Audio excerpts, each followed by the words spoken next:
আসসালামু আলাইকুম viewers, welcome to my channel. আমি কাউসারা নুপুর। আজ খুব সহজ এবং ছোট্ট একটা রেসিপি দেখাবো আপনাদেরকে, আর সেটা হচ্ছে চিকেন কিমা। যে আমরা বিভিন্ন নাস্তায় ব্যবহার করি, এই চিকেন কিমাটা কিভাবে খুব সুন্দর করে রান্না করে আমরা ফ্রিজিং করতে পারি তার রেসিপি আমি আজ আপনাদেরকে দেখিয়ে দেব, যে কিভাবে চিকেন কিমা খুব টেস্টি করে বানাতে হবে এবং এটা আমরা ফ্রিজে সংরক্ষণ করতে পারি। দেখুন কিভাবে আমি এটা করি।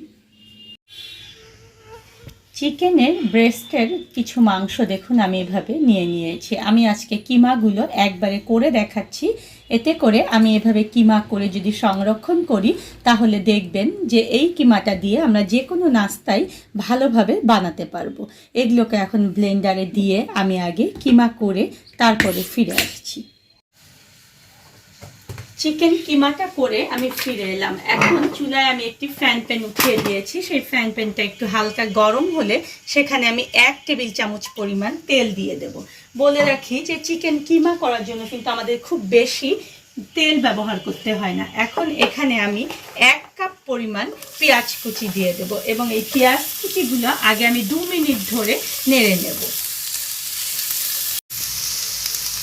কিমাগুলো দেখুন আমি 2 মিনিট নেড়ে নিয়েছি। এখন এর মধ্যে আমি 1 টেবিল চামচ পরিমাণ আদা বাটা এবং 1 টেবিল চামচ পরিমাণ রসুন বাটা দিয়ে দেবো। এই মশলাগুলো কিন্তু আপনার কিমা ঠিক কতটুকু তার উপরে ডিপেন্ড করবে। আর এখানে আমি দিয়ে দিলাম 1 চা চামচ পরিমাণ লাল মরিচের গুঁড়ো। এটাও কিন্তু আপনার কিমার উপরে ডিপেন্ড করবে। পুরাটা আমি এভাবে করে দেখুন যে মশলাটাকে আগে একটু নেড়ে নিয়ে তারপরে আসছি। 2 মিনিট ধরে আমি মশলাগুলোকে দেখুন তেলের উপরে খুব সুন্দর করে ভেজে রেখেছি।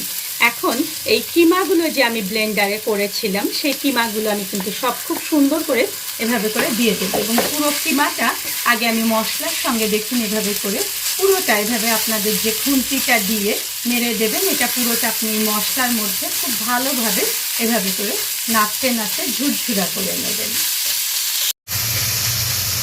কিমাগুলো দেখুন এভাবে করে সব আমি ঝুরঝুরা করে নিয়েছি। এখন আমি কিন্তু এখানে লবণ দিইনি, আমি এখানে 1 চা চামচ পরিমাণ লবণ দিলাম। লবণ এই কারণে আমি পরে দিলাম যে আমার কিমাটা ঠিক কতটুকু সেটা অনুযায়ী আমি লবণ দিয়েছি এখন এখানে। আর 1/2 কাপ পরিমাণ পানি দিয়ে আমি এটাকে ঢেকে দেবো।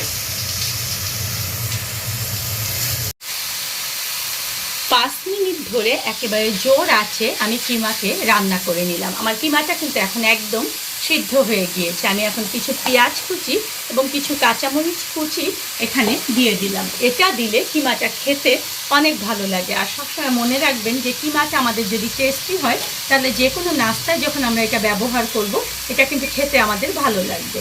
এখন আমি কিছুটা গরম মশলার গুঁড়ো এভাবে করে দিয়ে দিলাম এবং এটাকে আমি বেশিক্ষণ নাড়বো না, জাস্ট 2 মিনিট এটাকে এভাবে নেড়ে চেড়ে আমি ভেজে নেব। 2 মিনিট পরে ফিরে এলাম। দেখুন আমার চিকেন কিমাটা কিন্তু একদম হয়ে গিয়েছে। এটা এখন যে কোনো নাস্তায় আমরা ব্যবহার করতে পারবো। আর এটা এয়ারটাইট বক্সে করে আমরা ডিপ ফ্রিজে বেশ কিছুদিন সংরক্ষণ করতে পারবো। আমার এরকম ছোট ছোট ভিডিওগুলো যদি আপনাদের ভালো লাগে, তাহলে পরবর্তীতে নতুন কোনো ভিডিও পাওয়ার জন্য প্লিজ আমার সঙ্গেই থাকবেন, আমার চ্যানেলটা সাবস্ক্রাইব করে।